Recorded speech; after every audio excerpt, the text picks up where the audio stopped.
Bonsoir mes amis d'Euroclassica, je vous remercie pour votre attention. Je remercie aussi Madame Maria Eleftheria Jatraku et Monsieur le directeur d'Euroclassica pour votre attention.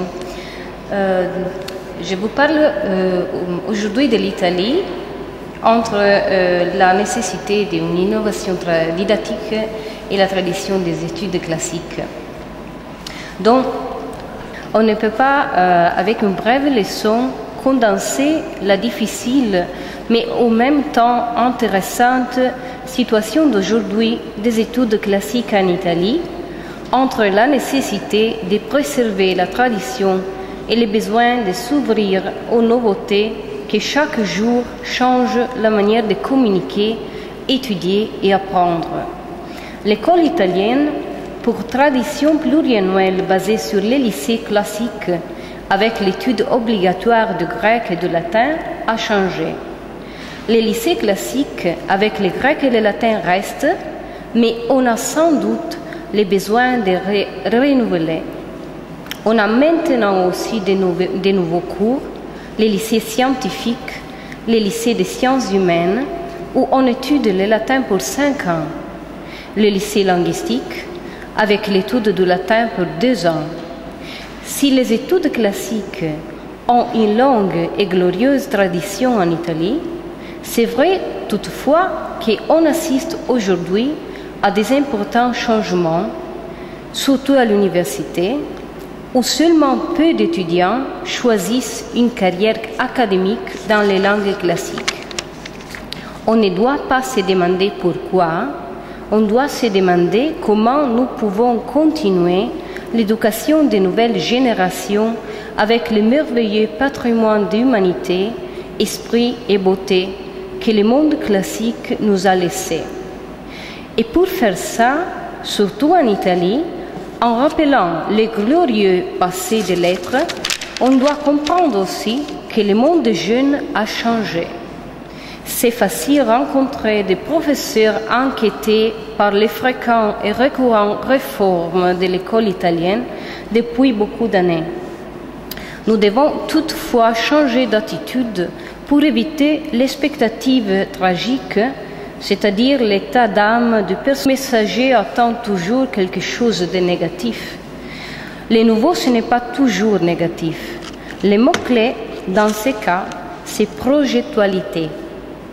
La projectualité naît d'une volonté positive des professeurs du lycée et de l'université de faire des parcours éducatifs communs avec le même but, la persévérance digne et sereine des études classiques en Italie, en Europe, dans le monde. Ainsi, c'est nécessaire un dialogue serein avec les institutions et les lois, sans les voir comme des ennemis à vaincre. En Italie, la loi sur l'autonomie scolaire a donné aux écoles une grande liberté et elles ont vu disparaître les programmes rigides du passé en gagnant une positive chance d'action. On doit se réapproprier donc de notre identité avec une nouvelle confiante énergie, surtout si nous devons affronter des problèmes. Par exemple, une question ouverte, c'est la relation de la didactique des langues classiques et celle des langues étrangères modernes, qui d'ailleurs travaillent déjà ensemble avec le CLIL, l'enseignement d'une discipline du lycée dans une langue étrangère, obligatoire en Italie à partir de 2010. Le CLIL, surtout pour les plus traditionnalistes, a été perçu comme un péril. Il y a par contre beaucoup d'expériences dans l'enseignement de l'histoire ancienne qui ont prouvé comme l'étude du monde classique en langue étrangère avec des parcours pluridisciplinaires garantit des résultats positifs. La survivance, c'est donc dans les changements. On doit miser donc sur les nouvelles technologies. C'est vrai que les blocs et les autres modalités d'apprentissage partagé sont des stratégies didactiques gagnantes, même parce qu'ainsi, l'étudiant est vraiment au centre du parcours formatif. On doit donc promouvoir une collaboration entre la didactique des langues modernes et anciennes, augmenter les compétences digitales des élèves et des professeurs. Les jeunes dialoguent plus aisément avec la réalité irréfutable, pas une limite. On ne doit pas s'abandonner donc à la nostalgie de la page écrite, parce qu'on arrive au test aussi avec la technologie, par un travail également sérieux et approfondi. Et pour montrer qu'à l'école, on peut travailler sur le monde classique sérieusement, mais aussi dans une façon entraînante, je vous montre maintenant un parcours sur les Minotaures et les labyrinthes que j'ai fait pour mes étudiants du deuxième an du lycée scientifique, présenté pendant l'étude de l'épique ancien, c'est-à-dire c'est un parcours de civilisation classique. J'utilise toujours les tableaux interactifs dans mes leçons. On va montrer aux élèves où se trouve Crète. Et pour faire ce travail, on doit même réviser quelque chose sur l'histoire ancienne et sans doute voir qu'est-ce que c'est la civilisation de Crète à partir du livre d'histoire qu'il utilise tous les jours avec un autre professeur, parce que je ne suis pas le professeur d'histoire. Donc on doit poser ensemble les deux choses. Voilà la page de livre, on peut la charger, c'est possible avec Internet, c'est bien parce que les élèves peuvent lire les livres, relire les livres et les voir sur les tableaux interactifs.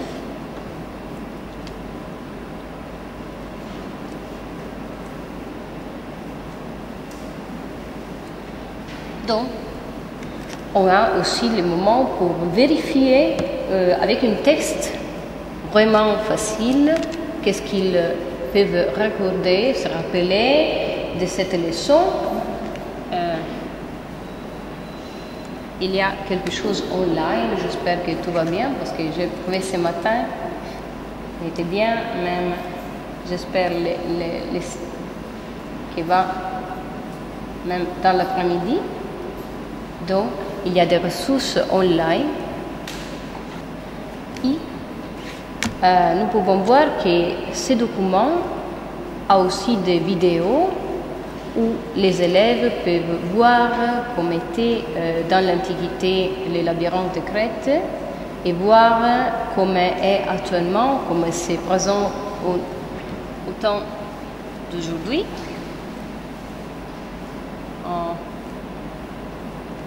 J'espère que quelque chose marche, mais c'est pas possible aujourd'hui. Donc, il y a des vidéos, mais vous pouvez charger cette page sur Internet. Je vous donne l'adresse et vous pouvez voir ainsi parce que ce matin était bien, mais maintenant ne va pas. Alors, et depuis les vidéos, les étudiants peuvent voir une révision avec des questions. Ils répondent à des questions, le labirinto di Cnosso, le Palazzo di Minosso a Creta, les commerces avec les bateaux, les fils du Minotaure, c'est-à-dire toutes les choses qu'ils ont vues dans les vidéos. Il y a une deuxième vidéo où les étudiants peuvent voir une reconstruction virtuelle du labyrinthe.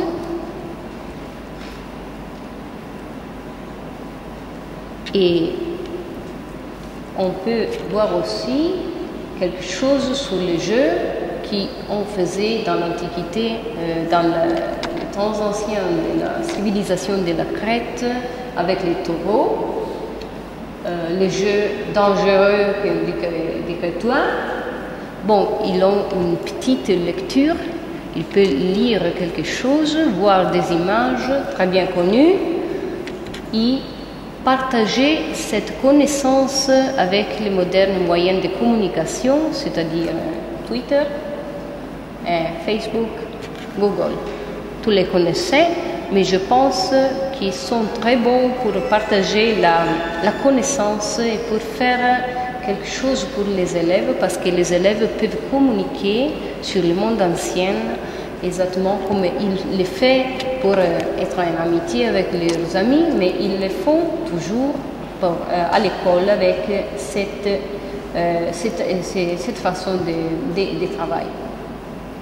On peut chercher quelque chose sur les survivances des jeux anciens avec les taureaux dans la civilisation ancienne, quelque chose sur Pamplona, sur San Firmino, et les jeux avec les taureaux d'aujourd'hui. Les étudiants peuvent voir une autre vidéo sur Pamplona, peuvent voir la différence entre les jeux anciens et ce qu'on fait aujourd'hui. Il y a aussi une discussion entre les élèves et moi. On peut construire quelque chose comme un blog interactif, on fait des discussions et on peut réviser quelque chose, penser quelque chose, partager quelque chose. Et il y a aussi une activité avec une vidéo qui montre comme il y a aussi des labyrinthes par tout le monde en Italie. En Italie, il y a un labyrinthe très grand, se trouve à Reggio Emilia. Reggio Emilia, le nom c'est Masona. C'est un lieu pas très connu, mais il y a un labyrinthe très grand qui est un musée, qui a des choses à faire, c'est un parc, il y a des choses à voir. C'était très bon pour les étudiants, pour une visite, pour un voyage d'études, mais aussi par une division avec ce thème du labyrinthe. Si nous allons sur Internet, nous pouvons trouver beaucoup de choses, il y a des ressources. Les étudiants peuvent voir comme le labyrinthe, c'est aussi peut-être un labyrinthe des livres. C'est une bibliothèque, non, c'est une sculpture moderne, c'est à Milano. Il y a une sculpture moderne avec des livres, des journaux, c'est-à-dire que les étudiants du premier 2 années, ce n'est pas les années finales, peuvent voir comme le labyrinthe, c'est une idée. C'est une idée, on peut travailler sur ces choses. Ils ont fait cette activité très bien motivée. Et ainsi, nous pouvons parler aussi sur le Minotaure dans une autre façon, parce que j'ai commencé avec une lecture, le récit La demeure d'Astérion de Borges. Et ils l'ont aimé beaucoup, ils ont lu cette nouvelle Voilà, il peut lire avec l'écran, il peut la langue sur l'écran, un tableau, et sur son livre. Et, qui est l'identité perdue entre le passé et le présent. On commence avec une peinture qui montre le Minotaure triste peut-être, pensant quelque chose nostalgique. C'est un tableau très intéressant parce que les élèves peuvent interpréter avec les professeurs l'état d'âme de ces Minotaures. Et ils ont fait très bien parce qu'ils ont dit des choses très intéressantes, parce que c'était un espace pour la discussion, pour la création de quelque chose qui était des étudiants. J'ai trouvé aussi dans Internet un blog anonyme, comme n'est pas une chose littéraire, où les Minotaures, c'est le symbole de notre existence d'aujourd'hui, entre beaucoup de gens, mais aussi entre une solitude, quelquefois, une difficulté de communication entre nous, des problèmes d'interaction humaine. Donc, j'ai donné à mes élèves ces blogs, ils ont lu ces blogs, et c'est très facile en italien, ce n'est pas une chose très difficile. Ils l'ont vu donc comme le labyrinthe et les Minotaures, peut-être un symbole de notre jour, de notre condition humaine, modernité. Et la création finale, c'était un dessin. J'ai posé une question, pouvez-vous dessiner, faire des dessins, dire quelque chose, écrire quelque chose sur votre personnel labyrinthe? Bien, ils ont fait beaucoup de choses, ils ont fait des dessins, ils ont composé des petits textes en italien, quelqu'un en anglais, parce que j'ai dit que nous pouvons faire quelques activités de cette façon aussi en anglais. Ils ont composé un tableau, ils ont mis tous ces travaux sur les tableaux, et maintenant à l'école nous avons le labyrinthe de chaque étudiant de mon cours.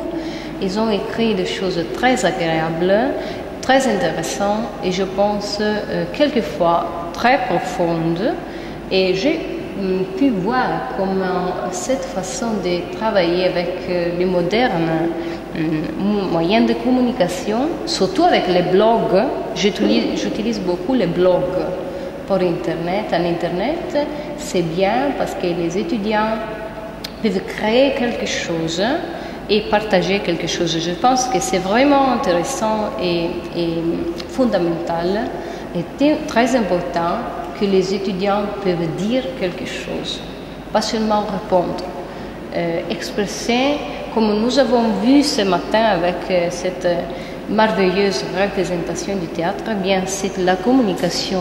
Pour moi, c'est très important, surtout au temps d'aujourd'hui, où l'Italie, l'Europe, le monde doit construire et maintenir l'unité des études classiques, mais aussi pas oublier que les études classiques sont dans le monde d'aujourd'hui. Merci beaucoup pour votre attention.